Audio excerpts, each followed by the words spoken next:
ತಾಳಿಕೋಟೆ ಪಟ್ಟಣದಲ್ಲಿ ಹಿಂದೂ ಪರ ಸಂಘಟನೆಗಳ ಬೃಹತ್ ಪ್ರತಿಭಟನೆ. ಸಿಇಟಿ ಪರೀಕ್ಷೆ ವೇಳೆ ಜನಿವಾರ ತೆಗೆಸಿ ಅಪಮಾನ ಮಾಡಿದ್ದನ್ನು ಖಂಡಿಸಿ ಜನಿವಾರ ಧಾರಿ ಸಮಾಜ ಹಾಗೂ ಹಿಂದೂ ಸಂಘಟನೆಯಿಂದ ಪ್ರತಿಭಟನೆ ನಡೆಸಿ ತಾಲೂಕು ದಂಡಾಧಿಕಾರಿಗಳ ಮೂಲಕ ರಾಜ್ಯಪಾಲರಿಗೆ ಮನವಿ ಸಲ್ಲಿಸಲಾಯಿತು.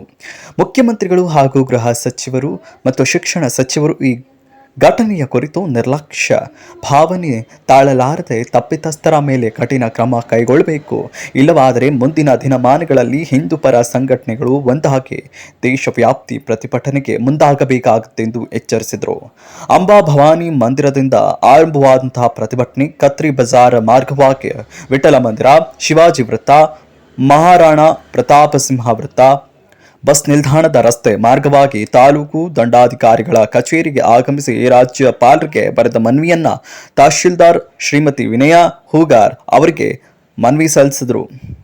ವರದಿ ಕಿಶೋರ್ ಕುಲಕರ್ಣಿ, ಸಮೃದ್ಧ ಕರ್ನಾಟಕ ನ್ಯೂಸ್, ತಾಳಿಕೋಟೆ.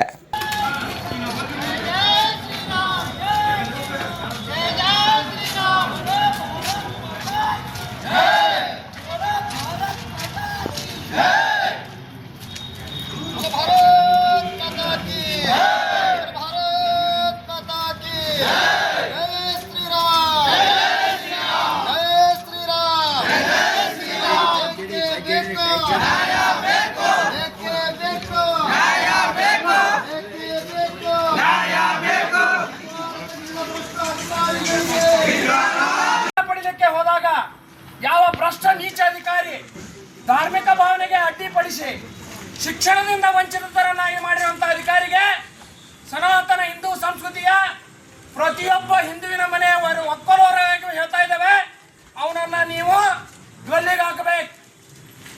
ನಮ್ಮ ಧಾರ್ಮಿಕ ಭಾವನೆಗೆ ಅಡ್ಡಿಪಡಿಸಕ್ಕೆ ಯಾರು ಆತ? ಪರಮಾಧಿಕಾರವನ್ನ ಕೊಟ್ಟವ್ರು ಯಾರು? ನಮ್ಮ ಮಕ್ಕಳಂದ್ರೆ ನಿಮ್ಗೆ ಕೋಡೆ ಕಾಸಿನ ಕಿಮ್ಮತ್ತಿಲ್ವಾ? ಇದೇ ರೀತಿ ಇನ್ನೊಂದು ಧರ್ಮದ ಮೇಲೆ ಮಾಡಿ ನೋಡಿ ಅವರು ಉತ್ತರ ಹೇಗೆ ಕೊಡ್ತಾರೆ? ಸಹನೆಗೆ ಒಂದು ತಾಳ್ಮೆ ಇದೆ. ಇಲ್ಲಿಯವರೆಗೆ ಶಾಂತ ಸ್ವಭಾವದಿಂದ ಇದ್ದಂತವ್ರು ನಾವು ರಾವಣ ಆಗಕ್ ಬಿಡಬೇಡಿ, ಮಹಿಷಾಸುರ ಆಗಕ್ ಬಿಡಬೇಡಿ. ಒಂದು ವೇಳೆ ನಾವು ರಕ್ಕಸ ರೂಪವನ್ನು ತಾಡಿದ್ರೆ ನೀವು ಯಾರು ಭ್ರಷ್ಟರಿದ್ದೀರೋ, ನಮ್ಮ ಧಾರ್ಮಿಕ ಭಾವನೆಯನ್ನು ಅಡ್ಡಿಪಡಿಸ್ತಾ ಇದ್ದೀರೋ, ನೀವು ಸಂಹಾರ ಆಗೋದು ಖಚಿತ.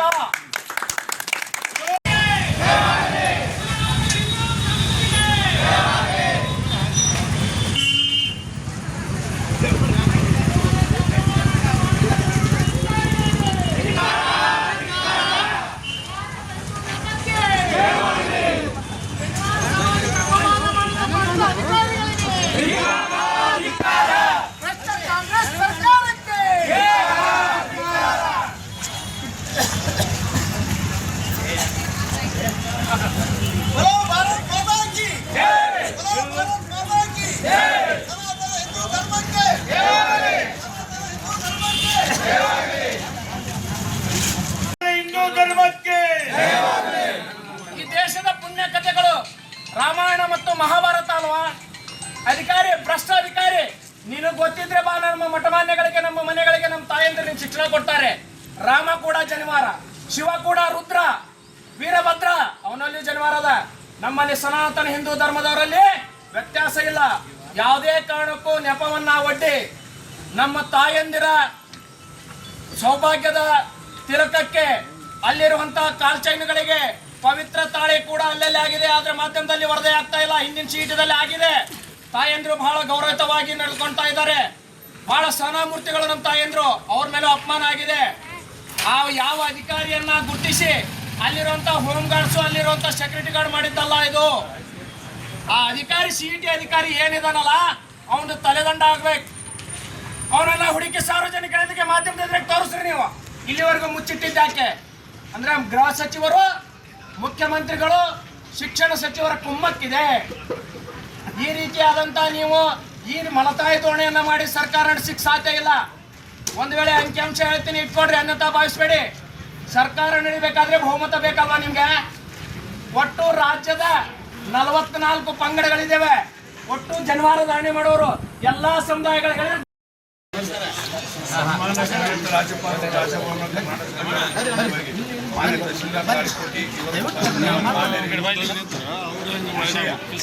ಪರೀಕ್ಷೆಯಲ್ಲಿ ವಿಷಯದನ್ವಯ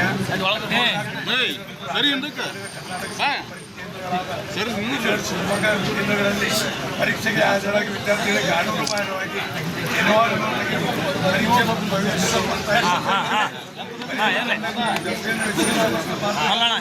ಮತ್ತು ಭಾವನೆಗಳಕ್ಕೆ ತರುವ ಎಸಗಿದ್ದು ಇದೇ ಮೊದಲ ಬಾರಿಗೆ ಅವಮಾನವೀಯ ಕೃತ್ಯ ಕರ್ನಾಟಕ ರಾಜ್ಯದಲ್ಲಿ ಮಾತ್ರ ನಡೆದಿದ್ದು ಸಮಸ್ತ ಭಾರತ ಹಿಂದೂ ಜನಮಾನದಾರ ಸಮಾಜದ ತೀವ್ರ ಆಘಾತ ಆಗಿದೆ. ಇಂಥ ಕೃತ್ಯಗಳು ಸಮಾಜದಲ್ಲಿ ಅನಾವಶ್ಯಕ ಗೊಂದಲ ಅಶಾಂತಿಗೆ ಕಾರಣವಾಗುತ್ತಿದ್ದು ಇಂಥ ಕೃತ್ಯಗಳ ಕಾರಣದ ವ್ಯಕ್ತಿಗಳಿಗೆ ಕಠಿಣ ಕ್ರಮ ಕೈಗೊಂಡು ಮುಂದೆ ಇಂಥ ಕೃತ್ಯಗಳು ಮರುಕಳಿಸದಂತೆ ಸಂಬಂಧಿಸಿದವರಿಗೆ ಸೂಕ್ತ ನಿರ್ದೇಶನ ನೀಡುವಂತೆ ತಾಳಿಕೋಟೆ ತಾಲೂಕಿನ ಸಮಸ್ತ ಹಿಂದೂ ಸಮಾಜ ಬಾಂಧವರ ಪರವಾಗಿ ವಿನಂತಿ ಕೇಳಲಾಗಿದೆ.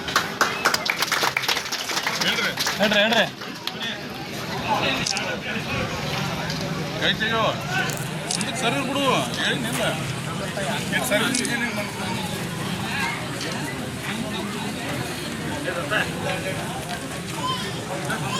ಹೋಗಿ ಅಲ್ಲಿ ಸಂಸ್ಕೃತಿಯನ್ನು ಹಾಳು ಮಾಡಿದ್ರಂತ. ಜಗತ್ತಿನ 365 ರಾಷ್ಟ್ರಕ್ಕೂ ಹೆಚ್ಚು ಸನಾತನ ಧರ್ಮದ ಮೇಲೆ ಅನ್ಯಾಯ ಮಾಡಿದ್ದಾರೆ. ಸಂಸ್ಕೃತಿಗಳು ಮುಟ್ಟುಗೋಲು ಹಾಕಿದ್ದಾರೆ. ಮೆಸೊಪೊಟಾಮಿಯಾ ಸನಾತನ ಹಿಂದೂ ನಾಗರಿಕಗಳು ಮೆಹಂದೋಜಾರ ಹರಪ್ಪ ಮೆಹಂದೋಜಾರ ಸಂಸ್ಕೃತಿಗಳು ನಾಶ ಮಾಡಿದ್ದಾರೆ. ಮಠ ಮಂದಿರಗಳು ನಾಶ ಆಗಿದ್ದಾವೆ. ಎಲ್ಲಿವರೆಗೆ ಸಹಿಸ್ಕೊಂಡು ಕೊಡೋದು? ಬಂಧುಗಳೇ, ಇವತ್ತು ನಾವು ರಸ್ತೆಗಿಳಿದು ಹೋರಾಟ ಮಾಡಬೇಕಾದದ್ದು ಅನಿವಾರ್ಯ ಇದೆ. ದೇಶಕ್ಕೆ ಸ್ವಾತಂತ್ರ್ಯ ಬಂದಿದ್ದು ಹೋರಾಟದ ಮೂಲಕವೇ. ಅದಕ್ಕೆ ನಾನು ಸರ್ಕಾರಕ್ಕೂ ಮತ್ತು ಆ ಭ್ರಷ್ಟ ಅಧಿಕಾರಿಗೆ ಈ ರೀತಿಯಾಗಿ ಇಲ್ಲಿ ಬರೀ ಶಾಂಪಲ್ ಬಂದಿದ್ದೀವಿ. ಬರೀ ಶಾಂಪಲ್ 4 ಸಮುದಾಯದವರು 4 ಜನ ತಾಯಂದ್ರಷ್ಟೇ ಕೂಡಿದ್ದೀವಿ. ಜನಜಾಗೃತಿ ಯಾತ್ರೆ ಆಗುತ್ತೆ. ಕಾಶ್ಮೀರದಿಂದ ಹಿಡಿದು ಕನ್ಯಾಕುಮಾರಿವರೆಗೆ ಜನಜಾಗೃತಿ ಯಾತ್ರೆ ಮಾಡ್ತೀನಿ.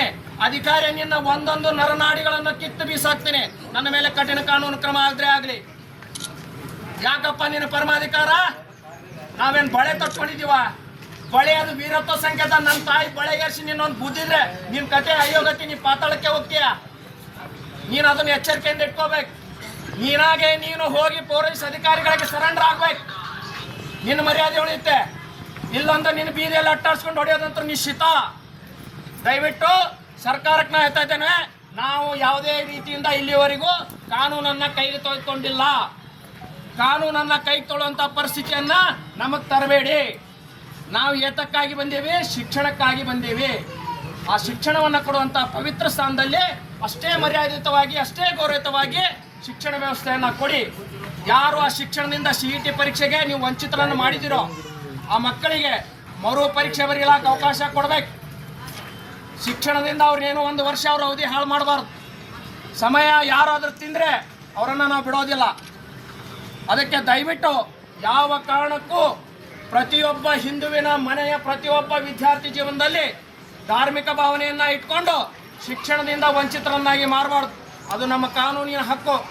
ಅದನ್ನು ಕೇಳಕ್ಕೆ ಬಂದೀವಿ ವಿನಃ ನಿಮ್ಮ ಮೇಲೆ ಏನು ನಾವು ಆಕ್ರಮಣ ಮಾಡಕ್ಕೆ ಬಂದಿಲ್ಲ. ಅದಕ್ಕೆ ದಯವಿಟ್ಟು ಬರುವಂಥ ದಿನಗಳಲ್ಲಿ ಈ ರೀತಿಯಾದಂಥ ತೊಂದರೆ ಆಗಬಾರ್ದು. ನಾನು ನಿಮ್ಗೇನು ಕೇಳಿಲ್ಲ. ನಮ್ಮ ಶಿಕ್ಷಣದಿಂದ ವಂಚಿತ